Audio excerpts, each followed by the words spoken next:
Hello everybody, good afternoon.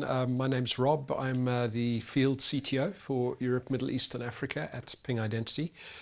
Going to be talking about experience in the age of security. This is a CISO audience, so it will be experience in the age of security rather than security in the age of experience. But as I'm sure you can imagine, those two things tend to overlap a little bit. As Ping Identity, obviously our focus is very much on identity security, identity and access management. We believe, obviously, identity is very much foundational to a strong security posture. And we also believe very much that in order to be truly secure, you need to have good strategies, good tools, good practices in place for managing all of the identities that interact with your business, whether that is, of course, your workforce, but also your business partners, supply chain partners, as well as your customers, whether those be direct consumers or work for other businesses. And obviously every business has typically complex processes, complex interactions that involve various different groups of these identities. But ultimately, as the CISO looking at security, you want to ensure that you can stay in control of those interactions. And if we talk about the age of security, I suppose it's probably always the age of security, isn't it?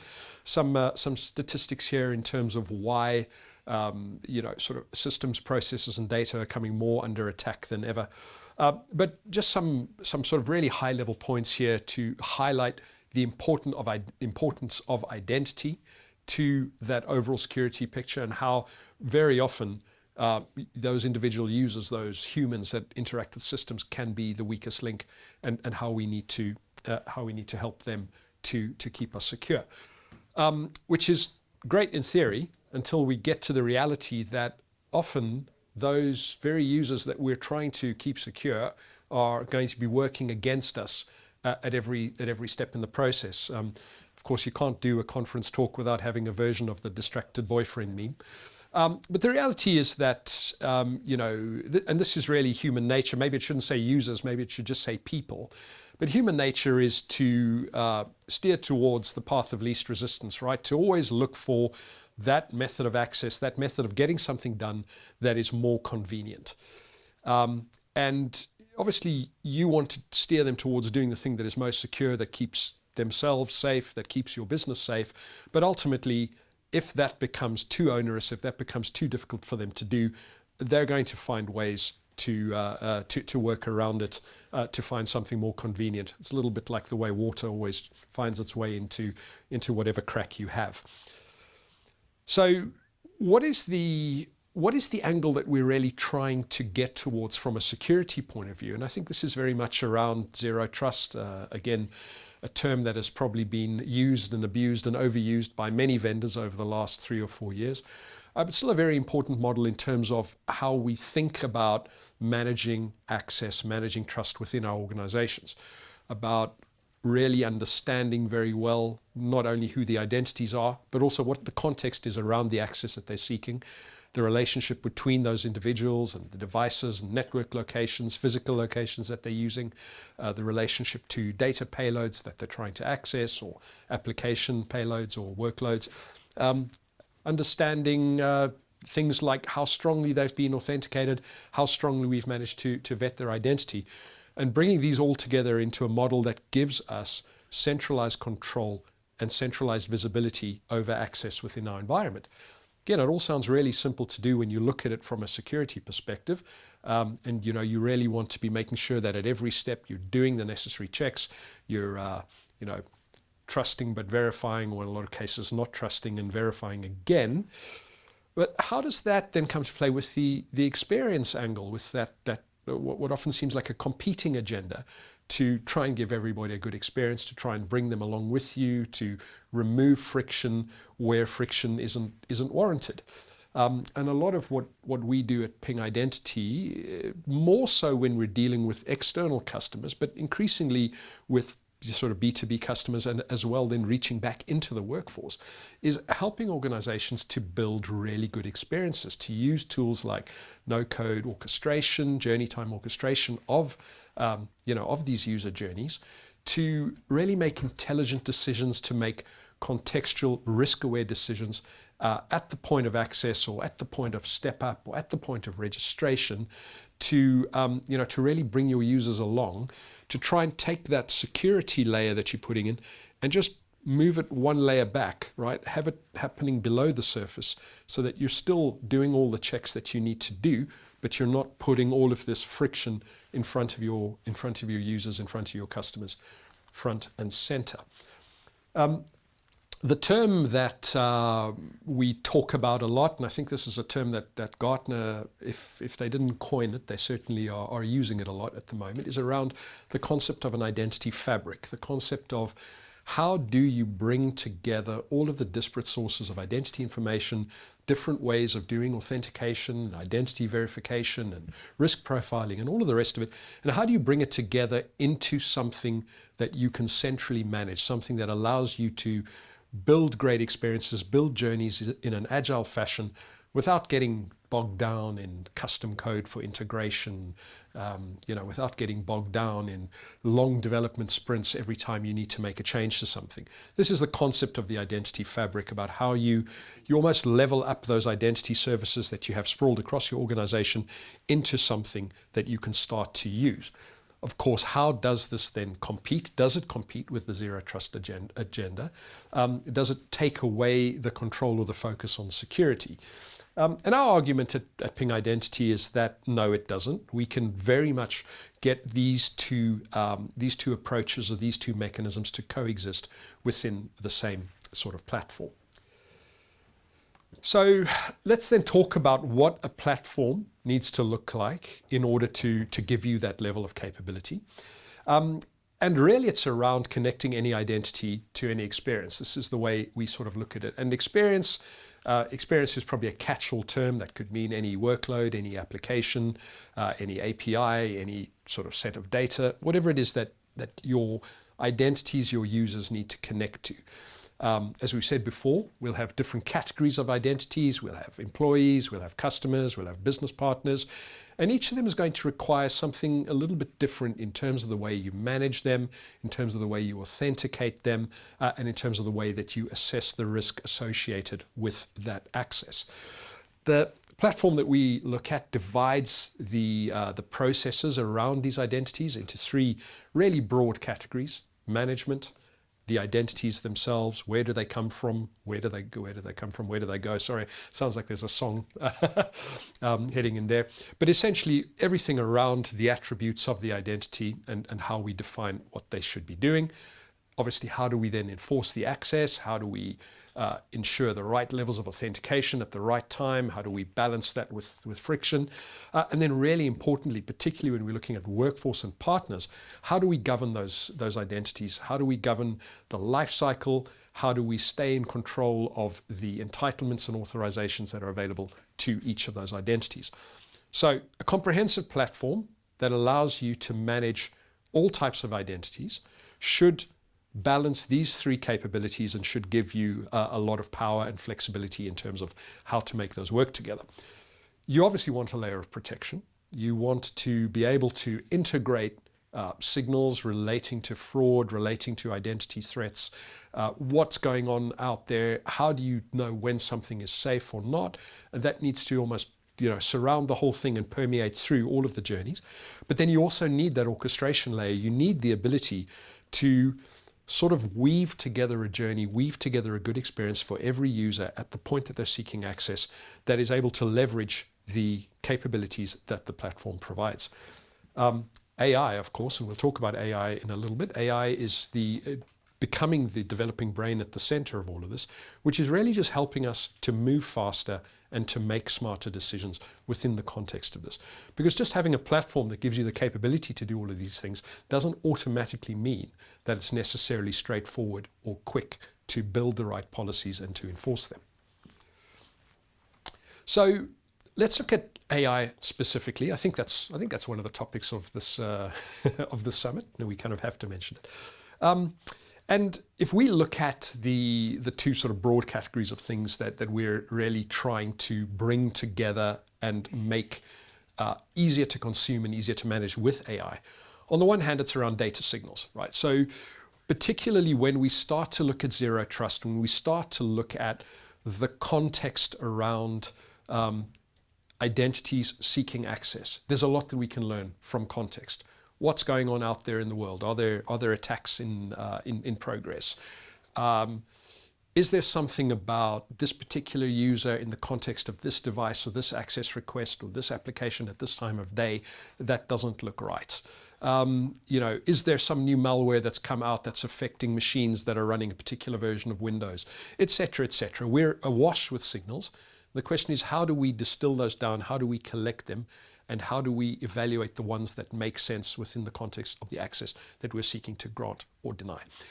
The other side of it, of course, is identity controls. Now, we need to have fine-grained control over access. We need to have things like fine-grained policy-based authorization to our systems.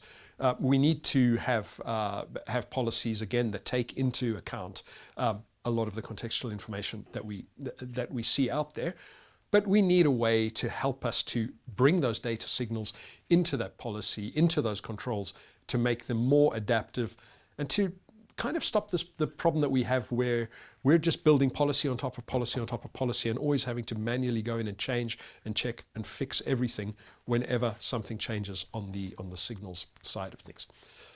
So what does this mean for us, and what does this mean in terms of our platform? Where are the areas in which AI specifically can add value and can help our customers to make better decisions and ultimately to move faster? And we've identified 3 areas. The first is in terms of assistance. And this is really around how to do things, how to set up particular integrations, how to build journeys, how to just become faster and more adept at using a platform to build secure zero trust access.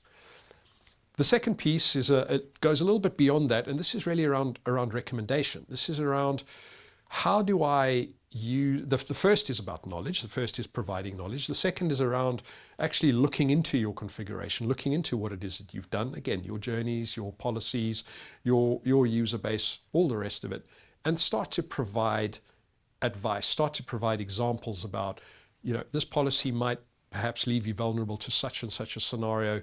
If you considered making the following change, then we could shore that up. Or maybe things like this particular journey, based on the analytics that we're collecting within the platform, shows a high abandonment rate or a high drop-off rate in this particular scenario, maybe with a particular customer demographic or maybe in a particular region. Let's have a look at how we could recommend something that is going to be more fit for purpose. Perhaps automatically set up an alternate journey, set up an A/B testing route that you can use to see if there are ways to make that better. And then I think the third part, and the part where it is probably most obvious to use advanced or artificial intelligence, machine learning, and those other kind of capabilities, is in terms of providing better protection, in terms of analyzing threats, in terms of analyzing data, giving good recommendations, allowing you to dynamically adjust your user journeys based on what that AI is telling you. And I think one of the really sort of key areas for us at Ping Identity that we're investing a lot in at the moment is how do we use AI to combat some of the new threats that are coming from Gen AI, sort of attack vectors like being able to create deep fakes, being able to create synthetic identities, being able to attack that very first part of the identity chain, which is providing the link between a physical individual and the digital identity. Obviously, a lot of tools and techniques coming out now, thanks to Gen AI, that allow you to potentially use a completely synthetic identity, or in fact pretend to be somebody completely different and compromise things right at that point. So another way of looking at it, and again, probably last slide here, and then we'll sort of open up to have some questions and some discussion, is what are the pieces that we sort of recommend putting together in terms of building this identity infrastructure, this identity ecosystem, in such a way as to actually keep our systems and our users safe. And we talk about a three-step process which we call detect, decide, direct, which we build into every journey. It's quite a simpler process. Detect is really around collecting signals. It's around looking at context. It's around understanding the characteristics of the access that is being sought, and really just providing that information into the next phase.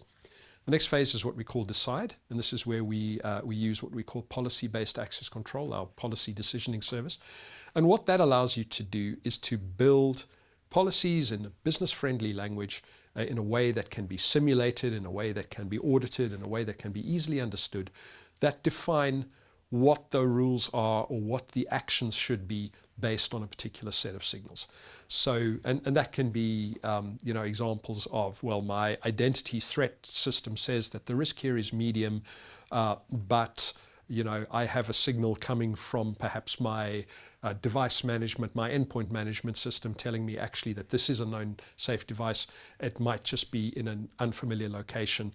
Therefore, based on the combination of those two signals, I can set the overall risk to a lower position than I would have otherwise. Simple example of a policy that we could use. Obviously, these things can become quite a lot more complex. Once we have a decision out of the policy decisioning service, it then goes back into the direct piece, into the orchestration layer, that journey time orchestration, where we adapt the journey. We increase or decrease the friction. Perhaps we do things like block the access altogether. Perhaps we do things like lock out an account, alert our security operations center. Orchestration logic gives you the ability to automate and manage and have visibility over that whole process.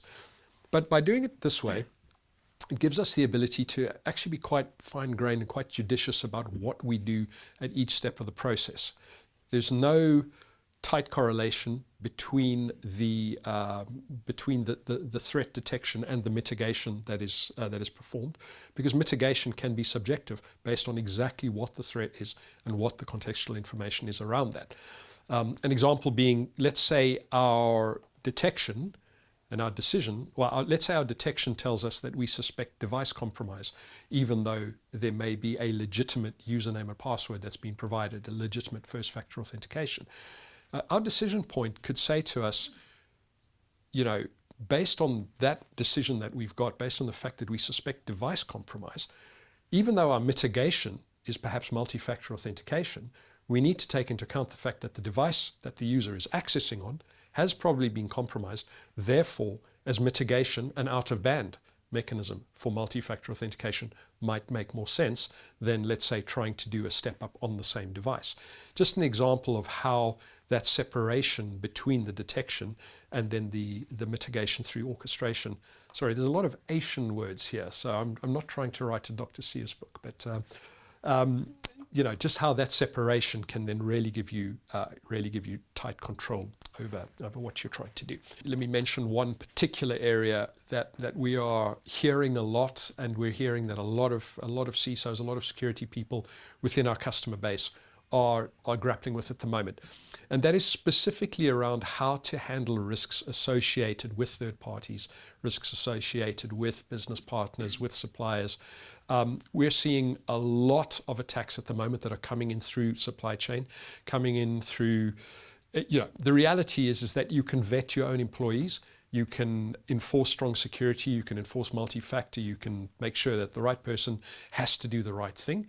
But the reality is that business is connected and that we all have a reliance on third parties that need to come in, typically need to have access to our networks and systems and workloads at some point to be able to do things. And the reality is that, while we can obviously do a reasonable amount upfront in terms of vetting these organizations, it's really hard to do so on a continuous basis, particularly if that partner, that third party, has their own staff that they might be bringing in or out of an environment. So I think one of the most, one of the problems that we're being asked to solve the most at the moment is looking at how to use our platform to apply a level of control over those third parties from a governance point of view. So the processes governing how these third parties come in, how their life cycle is managed, how we deprovision them when, for instance, they stop working for our partner, but then also how do we provide them contextual, safe access to our systems that takes into account the specific nature of the organization they work for, the relationship that we have with that organization. How do we restrict their access only to specific workloads and applications, and in some cases only to specific data elements within those applications. So again, if anybody in the room is battling with that sort of problem, we'd love to talk to you about that. But yeah, we are here. We have a booth outside. We're Ping Identity, and I'd like to thank you all very much for taking the time to attend today.